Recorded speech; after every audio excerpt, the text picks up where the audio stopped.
No Paraná Business, hoje nós vamos conhecer a história da rede de restaurantes Madeiro. Conversa conosco o Júlio Durski, que tem uma história interessante. Se formou em Direito, vem de uma família de madeireiros, foi para o norte do Brasil, ficou um tempão lá no meio da selva e de uma hora para outra voltou para Curitiba com uma ideia, que foi o restaurante. Você gostava de cozinhar? Eu aprendi a gostar de cozinhar. Eu sempre gostei muito de comer bem, sabe? Eu sempre comi muito bem e bebi muito bem. Essa é a minha formação, a minha família do meu pai, minha mãe, meu avô, tanto materno quanto paterno, sempre comeram muito bem e eu fui aprendendo, eu fui tendo a boa mesa sempre. E aí você, quando retornou para cá, as filhas já estavam crescendo, queria voltar novamente para Curitiba, você é de Prudentópolis, mas a família veio para cá, né? Quando você retornou para Curitiba, você imaginou que poderia abrir um restaurante porque gostava do assunto? Inicialmente quando eu voltei para Curitiba, eu voltei do norte, eu fiquei 15 anos morando em Rondônia, na floresta amazônica, eu morava numa cidade que tinha 3.000 pessoas, eu tive lá 3 malárias, incontáveis dengues, mas eu sempre gostei muito dessa vida do interior, porque eu vim de Prudentópolis, é uma cidade pequena. Quando eu voltei de Rondônia, exatamente porque minha filha já tinha 10 anos e não era mais, e também nunca fui para a Amazônia para morar o resto da minha vida. Eu fui fazer minha vida lá e pensando em voltar. Quando eu voltei para Curitiba, em 99, eu voltei como madeireiro, mas de uma forma diferente, quer dizer, aí eu era trader, eu comprava madeira no norte do Brasil ou em toda a Amazônia, em toda a América Latina e vendia no mundo. Então eu passei a ser um comerciante de madeira. E nesse meio tempo, durante o tempo que eu morei em Rondônia, eu trabalhava na madeireira, mas eu tinha tempo livre, até para uma cidade pequena, então, como eu não tinha onde comer bem, eu resolvi cozinhar. Então eu ia fazer almoço, eu fazia o churrasco no jantar, depois do futebol, essa história toda, e peguei gosto pela cozinha. Quando eu voltei para Curitiba em 99, como madeireiro, eu resolvi abrir um restaurante por hobby, única e exclusivamente por hobby. Quer dizer, eu gostava de cozinhar, vou abrir um restaurante e vou ter isso para me divertir. Foi o que aconteceu com o Durski em 1999 que nós abrimos. O teu primeiro restaurante fica ali perto do Largo da Ordem. Exatamente. E que se destacou, porque foi um restaurante que aparecia sempre, em todas as classificações que se fazia aqui, de revistas, externas, inclusive, sempre estava bem. A gente continua, nós temos aí, recentemente nós ganhamos um prêmio no Guia 4 Rodas do melhor restaurante do sul do Brasil. Nós temos a melhor carta de vinhos do Brasil em todas as publicações nacionais.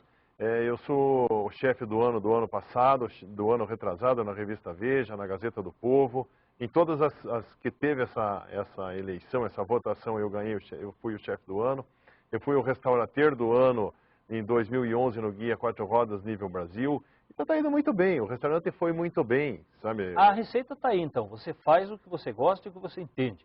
Você é feliz no seu trabalho. Essa é a receita para todo mundo. Essa não é minha receita, essa é a receita de todo mundo. Todo mundo que tiver a felicidade de trabalhar naquilo que gosta e trabalhar muito, vai dar certo. Agora a história do Madeiro, a rede que você já tem aí, são 13 e mais 8 em construção. E começou com um bar que você queria fechar. Como é que foi? Exatamente. O Madeiro tinha um bar no lado do restaurante Durski que me incomodava muito. Essa região do Largo da Ordem, do São Francisco, há 12 anos atrás, era uma região que não era tão bem falada como é hoje. Hoje está muito bem, na Praça João Cândido. E tinha um bar muito ruim no meu lado. Eu acabei comprando o bar, fechei o bar e porque estava fechado, de alguma maneira, eu queria movimentar mais aquela região, o meu entorno ali nessa região do Largo da Ordem. E eu resolvi fazer o Madeiro e escolhi um cheeseburger como carro-chefe, porque sempre foi uma coisa que eu gostei muito. Eu sempre achei uma grande ideia um cheeseburger, ser bem feito, tanto do ponto de vista nutricional quanto de sabor, de tempo que se leva para servir, ele é muito rápido, e de preço, que é um prato relativamente barato, então ele atende muito bem todas as necessidades aí quando vamos analisar um prato. Como é que você define o Madeiro? Ele é um restaurante que não é bem restaurante, como é que é? Quando eu abri o Madeira, minha ideia era fazer um bar com comida boa. Era isso que eu queria, vou fazer um bar com comida boa, porque o melhor ambiente que pode existir é de bar. O bar é sempre um ambiente muito agradável, muito alegre, aquela coisa muito descontraída, ninguém tem muita preocupação com o bar, você vai do jeito que você tiver, vestido como tiver. Então, o ambiente de bar eu acho um ambiente fantástico e é aquilo que tem de melhor dentro dessa área da alimentação. Então eu queria fazer um bar com comida boa. E eu acabei caprichando tanto na comida, e a comida ficou tão boa que ficou um restaurante com ambiente de bar. Quer dizer, ficou um restaurante mais descontraído, mas a ideia não é um bar, não tem nada a ver com bar, mas tem um ambiente mais descontraído. E a comida é o ponto principal. E aquela formatação que tem hoje, o jeito de ser, o que é servido, isso você que foi criando aquele modelo? Porque quem vê tem a impressão que é alguma coisa que talvez tenha vindo de fora, que seja uma franquia. E, na verdade, você foi desenvolvendo? Foi sim.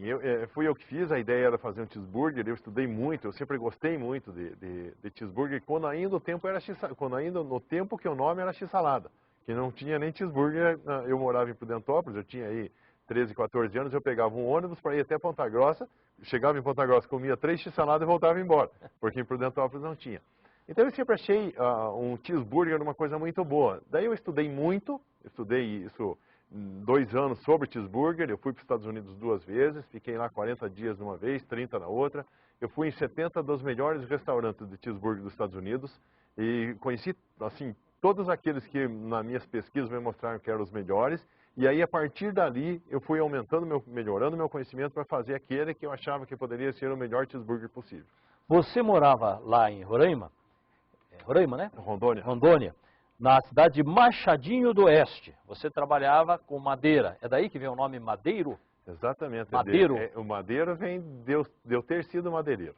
Né? E também tem uma referenciazinha Puerto Madeiro, que você lembra de carne, porque Puerto Madeiro é um bairro de Buenos Aires que tem muita churrascaria, mas basicamente é porque porque eu fui madeireiro, é o nome Madeiro. Isso de família, tua família já trabalhava com Meu isso? pai e meu avô eram madeireiros. E como é que é a questão do madeireiro quando vai para a Amazônia? Como é que você sentia isso? A questão da madeira, a preocupação, o madeireiro muitas vezes sendo visto como responsável pela devastação? Veja bem, em 1984, quando eu fui para a Amazônia, eu fui exatamente atendendo um chamado do então presidente da República, João Figueiredo. E naquela época se dizia, Amazônia, ou ocupamos ou perdemos. Quer dizer, tinha aquela história de que, de repente, se o Brasil não ocupasse a Amazônia, nós perderia. Aquela história boba que tinha lá, que o americano vai tomar esse negócio. E eu fui exatamente atendendo a esse chamamento, porque tinha financiamento do governo federal, tinha uma porção de incentivos. Era um outro momento. Era um outro momento. E ao longo do tempo, realmente a nossa atividade madeireira foi entrando numa marginalização, que a coisa acabou inviabilizando, sabe? Eu sempre digo assim, não é uma atividade que tenha mais futuro. Apesar de que eu ainda acredito profundamente que a salvação da Amazônia são os madeireiros, ou a salvação da Amazônia é o extrativismo. Se o fazendeiro chegar lá e derrubar aquilo tudo para plantar pasto e criar boi, acaba a Amazônia. Ao madeireiro interessa a floresta em pé. Mas essa é uma outra história. E aí, mas tem também a possibilidade do manejo florestal, do replantio. O manejo florestal é uma coisa fantástica, é uma coisa muito bem feita, é uma coisa muito inteligente, é muito fácil de você entender. Você vai pegar uma área e dividir em 25 partes, imagina que você tem 25 mil hectares, você divide em 25 partes e você extrai a madeira que está madura, que está pronta para corte, de cada parte em cada ano. Então você vai levar 25 anos para voltar na primeira parte. Quando você voltar depois de 25 anos, aquelas árvores que você cortou já estão completamente repostas pelas outras que cresceram. E esse ciclo vai ser eterno. Quer dizer, o resto da vida vai se colher madeira daquela área, isso não vai acabar nunca. Então, não existe maneira melhor de preservar uma floresta do que fazer um manejo florestal. Desde que, e aí é que entra o ponto principal. Toda regra tem exceção, nem todos os madeireiros fazem isso corretamente. Então, quando eu parei de trabalhar com madeira, eu pensava, eu acho que é mais fácil um político dizer que é honesto e todo mundo acreditar, e claro que tem, e que tem muito, mas ficou tão mal falada essa atividade, tanto quanto dizer que eu sou honesto como madeireiro e as pessoas acreditarem em mim. Então, acho que é melhor eu ir embora e mudar de ramo e fazer outra coisa. E está mais feliz agora, né? E estou muito mais feliz agora. Já continuamos aqui conversando sobre a história da rede de restaurantes Madeiro, Júnior Durski. Já voltamos.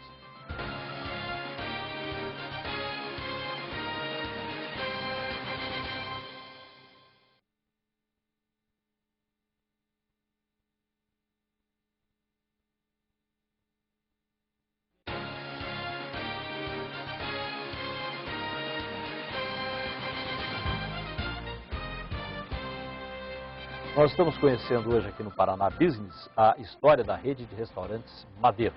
Hoje são 13 restaurantes e 8 em construção. Você já começa a sair do Paraná, está em Goiânia, onde mais? Manaus?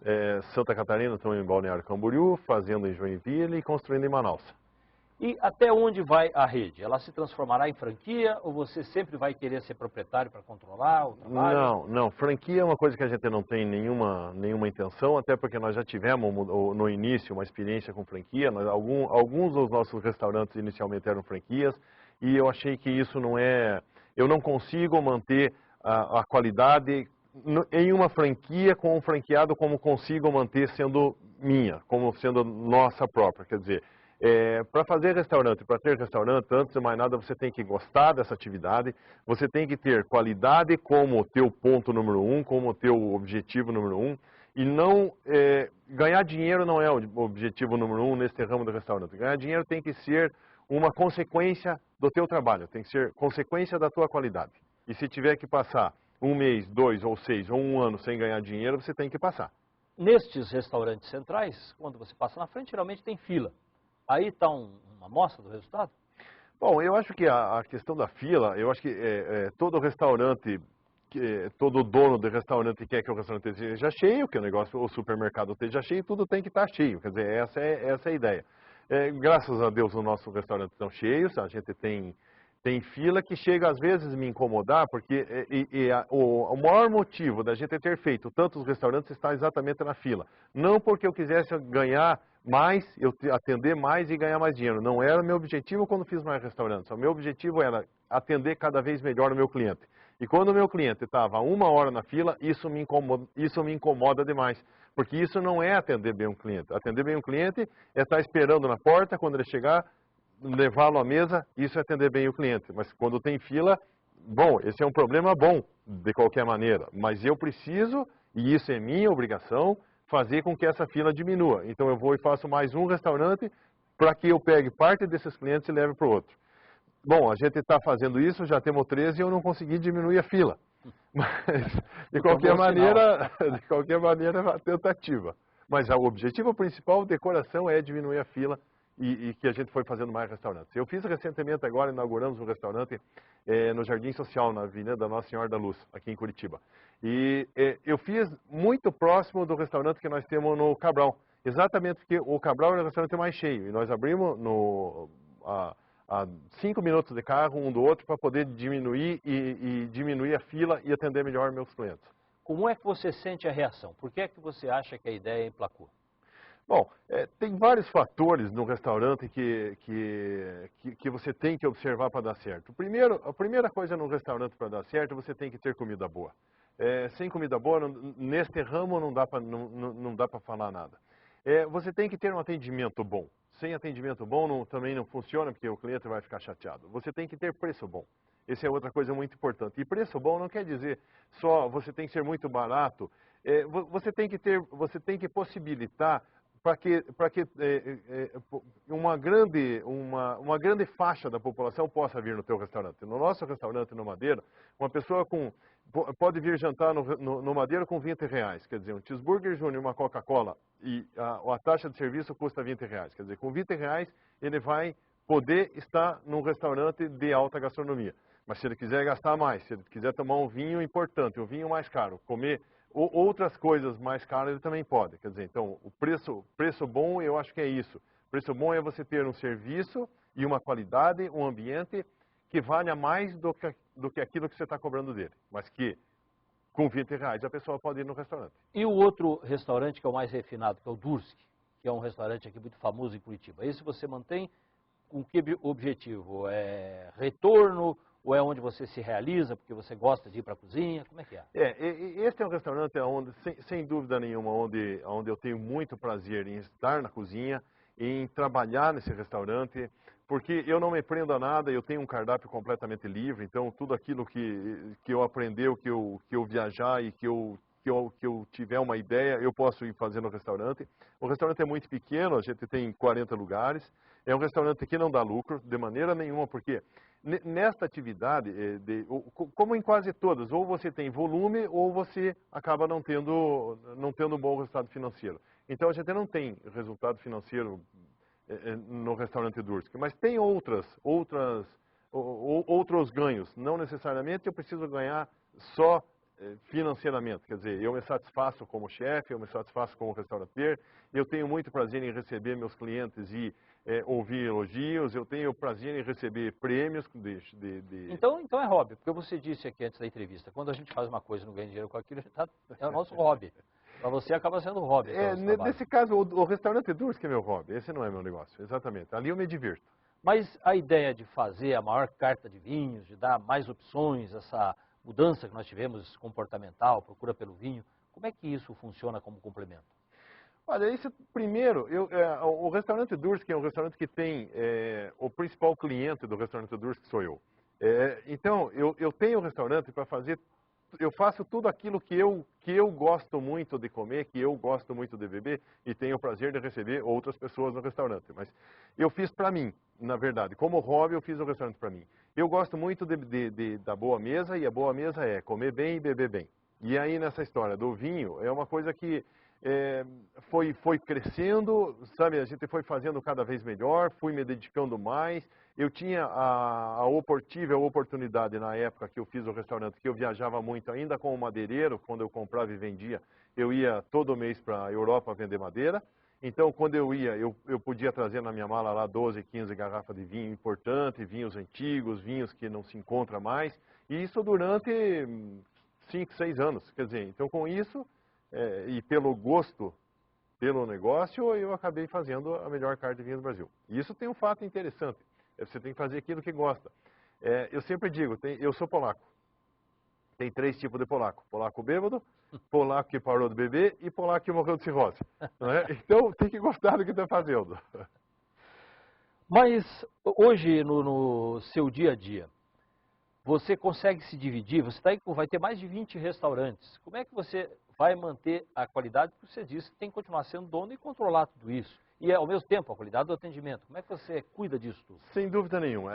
Qualidade é tudo, e qualidade é o ponto-chave desse negócio.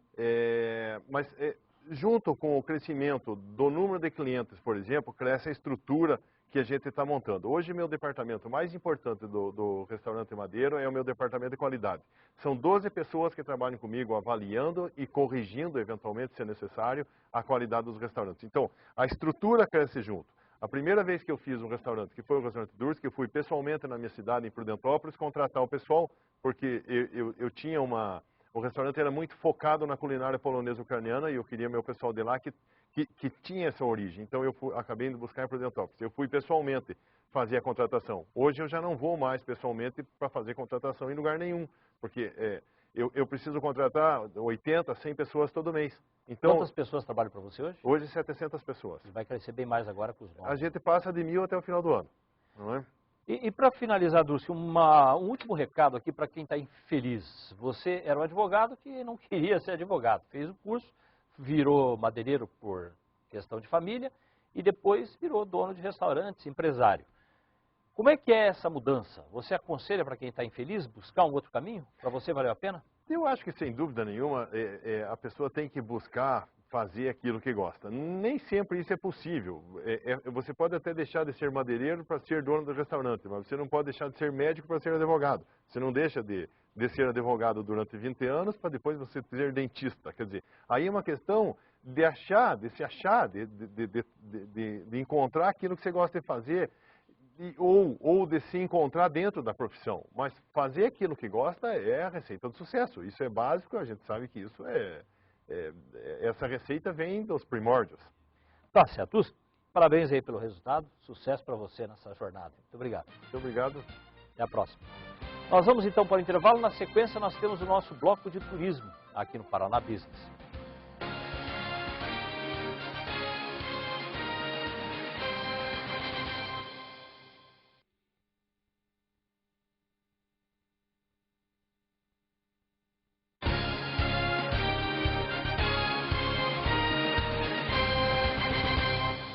Vamos ao bloco de turismo do Paraná Business de hoje. Quem conversa com a gente é Gabriel, da BWT Operadora. Boa noite, Gabriel. Boa noite. O Lagamar é uma opção diferente para quem quer passear no litoral paranaense? Com certeza, o Lagamar é uma opção diferente, é uma opção nova, relativamente nova. O Lagamar é um passeio que sai de Morretes e vai para a Baía de Paranaguá, para qualquer lugar da Baía de Paranaguá. Ele tem trajeto que vai para Superagui, para Ilha do Mel, para Ilha das Peças, para a Reserva do Cebuí. Tem bastante coisa bacana para fazer no nosso litoral e para conhecer. Todas as saídas são de Morretes? Todas as saídas são de Morretes.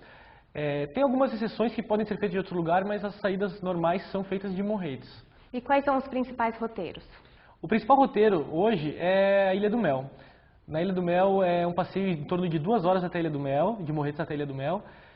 Chega na Ilha do Mel, você pode fazer um almoço, pode passear pelas praias, cerca de 2 horas de espera lá para retornar para Morretes. Guaraqueçaba, tem o Salto do Morato, que é uma reserva da Fundação Boticário, é um ponto turístico muito legal para se visitar também no nosso litoral. Tem o Superagui, que é super conhecido também, uma reserva natural muito bacana para quem quer aproveitar para conhecer e passear em praias desertas. E tem a opção para quem quiser ficar mais de um dia? Quem quiser passar um final de semana, por exemplo, pode ir no sábado de manhã e retornar no domingo, após o almoço, domingo às 14 ou às 17 horas, tranquilamente. E qual é o custo de um passeio desses? Olha, esse para Ilha do Mel ele custa R$160 para ir e voltar no mesmo dia, né?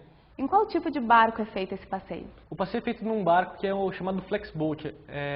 Ele é um barco de borracha que tem 2 motores de 150 HP, é bastante potente. É um barco que cabe até 22 pessoas, num passeio bem confortável. É um passeio seguro para crianças, para idosos, para todas as idades? Com certeza, é um passeio que todas as idades podem desfrutar e que vão aproveitar muito. O passeio é realizado todos os dias da semana?